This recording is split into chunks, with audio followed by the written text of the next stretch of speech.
30 ans sans un mot, sans un regard. Et pourtant, le jour où l'héritage a été évoqué, ma fille m'a de nouveau appelé « Papa ». Écoutez mon histoire jusqu'au bout. Puis dites-moi dans les commentaires ce que vous en pensez. Auriez-vous pardonné? Je m'appelle Henri Dubois, j'ai 72 ans et je vis dans une petite maison en pierre à la périphérie de Lyon. Autrefois, j'étais professeur d'histoire dans un lycée, passionné par les récits des siècles passés. Mais mon histoire personnelle, elle, est bien plus douloureuse que tous les drames que j'ai enseignés. J'ai eu une fille unique, Élodie. Sa mère, Marianne et moi, nous avons tout fait pour qu'elle ne manque de rien. Pourtant, à l'adolescence, quelque chose s'est brisé. Les disputes se sont multipliées, souvent pour des détails. Un soir, après une querelle plus violente que les autres, elle a quitté la maison en claquant la porte. Je croyais que quelques jours de silence suffiraient pour calmer les esprits. Mais ces jours sont devenus des mois. Puis ces mois, des années. Jusqu'à ce que je réalise que ma propre fille avait choisi de vivre sans moi.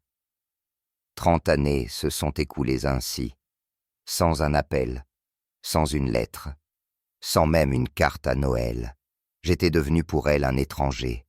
Mais ce que j'ignorais alors, c'est que ce silence n'allait pas durer éternellement. Et le jour où j'ai perdu Marianne, tout a commencé à changer. La mort de Marianne a marqué le point le plus sombre de ma vie. Pendant 40 ans, elle avait été mon soutien, ma confidente, ma compagne dans les épreuves. Ce matin-là, en la trouvant sans souffle dans notre lit, j'ai compris que je venais de perdre la seule personne qui me donnait encore de la chaleur au quotidien. Les semaines qui suivirent furent d'un silence insupportable. Chaque objet de la maison me rappelait sa présence. Sa tasse de café posée près de l'évier, son foulard accroché derrière la porte, l'odeur de son parfum encore imprégnée dans notre chambre. Je parlais parfois à voix haute, comme si elle pouvait encore m'entendre. Mais ce qui me faisait le plus mal, c'était de vivre ce deuil seul. Élodie n'était pas là. Elle ne savait rien, ou pire. Peut-être qu'elle savait et avait choisi de ne pas venir. J'avais envoyé une lettre à son ancienne adresse, sans réponse. J'assistais aux funérailles entouré de quelques voisins et de vieux collègues, mais sans ma fille. Ce vide, au moment de déposer une rose blanche sur la tombe de Marianne, fut plus cruel encore que la mort elle-même. J'étais désormais seul au monde. Du moins, c'est ce que je croyais. Car quelques mois plus tard, un notaire frappa à ma porte avec une nouvelle qui allait bouleverser mon existence. Le notaire s'appelait Maître Garnier. Un homme grand, vêtu d'un costume sombre, qui parlait d'une voix ferme mais compatissante. Il m'annonça que certains biens familiaux de la lignée de Marianne, dont une petite maison de campagne en Ardèche et quelques économies oubliées sur un vieux compte, m'étaient désormais transférés.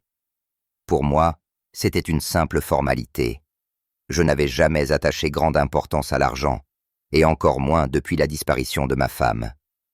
Mais ce que je ne savais pas, c'est que cette nouvelle allait se répandre plus vite que je ne pouvais l'imaginer. Car quelques semaines après cette visite, un miracle, ou plutôt une blessure rouverte, frappa à ma porte. Une enveloppe, soigneusement adressée à mon nom, avec une écriture que je n'avais pas vue depuis 3 décennies. Élodie, ma fille. Mes mains tremblaient tellement que j'eus du mal à décacheter la lettre.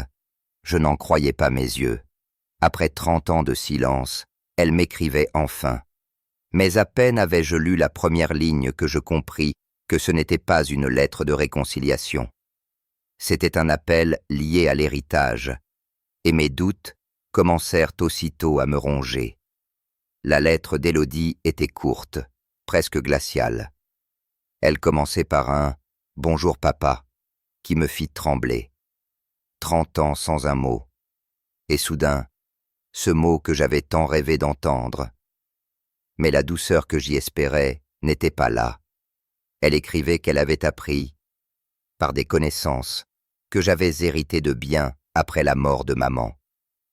Elle ajoutait qu'en tant que seule descendante, elle souhaitait discuter de ce qui lui revenait de droit. Aucune phrase sur Marianne, aucune larme, aucun souvenir partagé. juste l'évocation de l'argent et des propriétés. Je relus la lettre une dizaine de fois. Mon cœur oscillait entre deux sentiments contraires, la joie de recevoir enfin un signe de vie de ma fille, et la douleur de comprendre qu'elle ne revenait pas pour moi, mais pour un héritage. Pendant plusieurs jours, je posais cette lettre sur la table, la reprenant chaque matin, espérant que mes yeux avaient mal lu. Mais les mots restaient les mêmes, froids, distants, calculés. Je me demandais, devais-je lui répondre? Devais-je ouvrir à nouveau une porte que le silence avait scellée depuis si longtemps? Mais avant même de trouver la force de prendre ma plume, un deuxième courrier arriva, et celui-ci allait encore plus me déstabiliser. Le deuxième courrier ne venait pas d'Élodie, mais directement de son avocat, un ton sec, administratif, qui me glaça le sang. On y évoquait l'intérêt légitime de ma cliente, on me demandait d'indiquer sous 10 jours ma position concernant le partage des biens. Tout était rédigé comme si je n'étais plus son père, mais seulement une partie adverse dans une affaire juridique. Je me souviens avoir posé la lettre sur la table et être resté là, immobile, pendant des heures. Le tic-tac de l'horloge résonnait dans toute la pièce. Était-ce donc cela, nos retrouvailles, après 30 ans? Une menace voilée derrière des mots d'avocat? Pendant des nuits, je tournais en rond dans ma chambre. Je pensais à Marianne. Qu'aurait-elle fait, elle, dans une telle situation? Elle qui, jusqu'à son dernier souffle, espérait voir sa fille franchir à nouveau le seuil de notre maison. J'écrivis plusieurs brouillons de réponses, sans jamais les envoyer. Un jour, je voulais tendre la main. Un autre jour, je voulais fermer définitivement la porte. Mon cœur était un champ de bataille. Et puis, contre toute attente, je pris une décision radicale. Je ne répondis pas, ni à elle, ni à son avocat. Je voulais voir jusqu'où elle serait prête à aller. Mais je n'imaginais pas qu'elle oserait venir me trouver en personne, après tant d'années d'absence. C'était un samedi après-midi de novembre. Le ciel était bas, les nuages pesaient sur les toits de mon quartier. J'étais assis dans mon fauteuil près de la fenêtre, un livre ouvert sur les genoux, lorsque j'entendis frapper à la porte. Un coup sec, assuré, presque autoritaire. En ouvrant, mon cœur s'arrêta. Devant moi se tenait Élodie. Je l'aurais reconnue entre mille, malgré les années.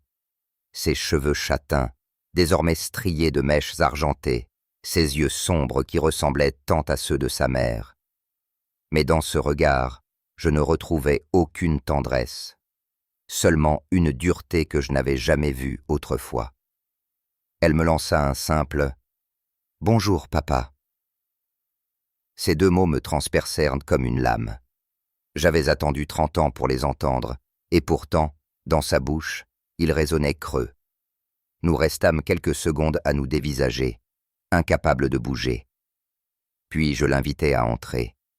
Elle franchit le seuil, observa la maison d'un regard rapide, comme si elle inspectait un lieu étranger.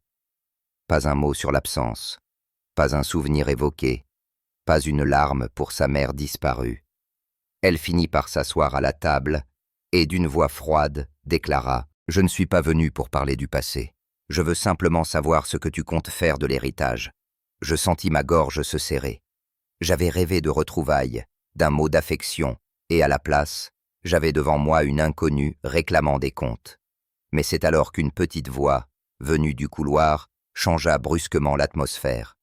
De derrière le couloir surgit une fillette d'une dizaine d'années, aux joues roses et aux yeux pétillants. Elle tenait un petit carnet de dessins serré contre elle. « Maman » demanda-t-elle timidement. « C'est lui, grand-père ?» Je restai figé. « Grand-père » ce mot que je n'avais jamais espéré entendre un jour. Élodie se tourna brusquement vers elle, l'air contrarié. « Jeanne, retourne dans la voiture » lança-t-elle sèchement. Mais l'enfant n'obéit pas. Elle s'approcha de moi, leva ses grands yeux curieux et dit avec une sincérité désarmante « Bonjour, papy. Je m'appelle Jeanne. » Mes yeux s'embuèrent instantanément. Dans ce petit visage, je retrouvais l'éclat d'innocence que j'avais perdu avec ma fille. Jeanne souriait sans calcul, sans rancune, sans passé. Elle me tendit son carnet, où elle avait dessiné une maison avec un grand jardin. « C'est pour toi, » ajouta-t-elle. Élodie détourna le regard, gênée. Moi, je caressais doucement la tête de Jeanne, incapable de prononcer un mot. Je venais de découvrir que j'avais une petite fille. Et cet enfant, en quelques secondes, venait de rallumer une flamme que je croyais éteinte à jamais. Mais derrière son sourire, une tempête encore plus violente se préparait, car Élodie n'était pas venue seule, et elle avait apporté des documents qui allaient me briser le cœur. Élodie sortit un dossier épais de son sac. Elle le posa sur la table avec un bruit sec, presque théâtral. Ses mains tremblaient légèrement, mais sa voix resta glaciale. « Je vais être claire, » dit-elle. « Voici les preuves de ma filiation, les certificats et une demande officielle de partage. Tu peux signer maintenant et éviter des complications. » Je restais muet, fixant ces papiers comme s'ils étaient des armes braquées contre moi. Après 30 ans d'absence, ma fille revenait non pas pour tendre la main, mais pour brandir un contrat. Je tentais de trouver ses yeux, d'y déceler une étincelle de la jeune fille que j'avais connue. Mais tout ce que je vis, c'était une dureté mêlée d'amertume. « Pourquoi maintenant ?» demandai-je d'une voix rauque. « Pourquoi après tout ce temps ?» Elle détourna légèrement la tête, puis répondit « Parce que c'est mon droit, rien de plus. » Ces mots me transpercèrent. Pas un souvenir de Marianne, pas une excuse pour ces décennies de silence, seulement cette revendication sèche. Mais ce qui m'acheva fut ce qu'elle ajouta en murmurant, presque entre ses dents. « Et puis, tu n'as jamais été le père dont j'avais besoin. » Je sentis mon cœur se briser une seconde fois, mais en levant les yeux, je croisai le regard de Jeanne, ma petite fille. Elle me souriait timidement, comme pour me dire de ne pas abandonner. Et c'est à cet instant que je pris une décision folle. Écrire à Élodie, non pas comme un adversaire, mais comme un père qui n'avait plus rien à perdre. Cette nuit-là, je ne dormis pas. Les mots d'Élodie tournaient dans ma tête comme un poison. Tu n'as jamais été le père dont j'avais besoin. Était-ce vrai? Avais-je failli à ce point? Ou n'était-ce qu'une justification, une excuse pour effacer 30 ans d'absence? Je sortis un vieux carnet de cuir, celui où j'avais l'habitude d'écrire mes pensées depuis la mort de Marianne. La lampe de chevet projetait une lueur jaune sur les pages vierges. Et, pour la première fois depuis longtemps, je me mis à écrire pour elle. Pour ma fille. Je lui racontais mes souvenirs d'elle enfant, ses premiers pas dans le jardin, ses éclats de rire lorsque Marianne la faisait tourner dans ses bras, ses colères d'adolescente que je n'avais pas su comprendre. Je lui écrivis mes regrets, mes faiblesses, mais aussi l'amour intact que je ressentais malgré la distance. Chaque mot était une confession, chaque ligne une tentative désespérée de reconstruire un pont entre nous. À la fin, ma main tremblante traça une phrase que je n'avais jamais osé lui dire. « Si tu lis ces pages un jour, sache que malgré tout, tu resteras toujours ma fille. » Je refermai le carnet et le déposai sur la table du salon.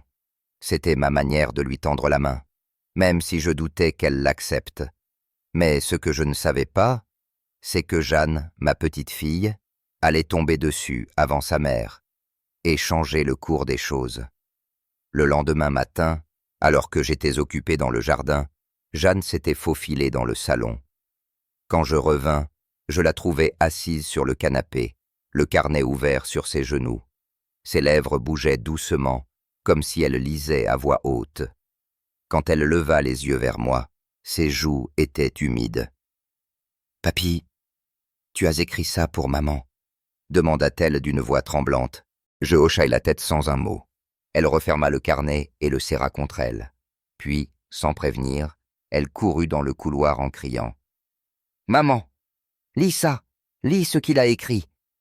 Élodie apparut, agacée, mais Jeanne insista, lui tendant le carnet avec une obstination d'enfant. Après un silence pesant, Élodie finit par s'asseoir et commença à lire. Je la vis vaciller. Ses yeux parcouraient les lignes avec une intensité que je ne lui connaissais plus. Ses doigts tremblaient, sa respiration s'accélérait. À la fin, elle posa le carnet sur ses genoux, la tête baissée. Pendant de longues secondes, elle resta silencieuse. Puis, dans un souffle à peine audible, elle murmura « Je ne savais pas. » C'était la première fissure dans la glace qui entourait son cœur. Pas une réconciliation, pas encore, mais un frémissement d'humanité, une étincelle fragile. Je compris alors que je ne reverrais jamais la fille d'autrefois. Mais peut-être qu'à travers Jeanne, quelque chose pouvait renaître. Peut-être que mon rôle n'était plus d'être le père qu'Élodie avait rejeté, mais le grand-père qu'elle ne pouvait m'empêcher d'être. Je pris ma décision. Je rédigeai mon testament en laissant l'essentiel à Jeanne, avec une condition claire, qu'elle lise un jour mes carnets et qu'elle comprenne qui j'étais, qui nous étions. Je n'avais pas retrouvé 30 ans perdus, mais j'avais trouvé un nouveau souffle, un sens dans ces années qui me restaient.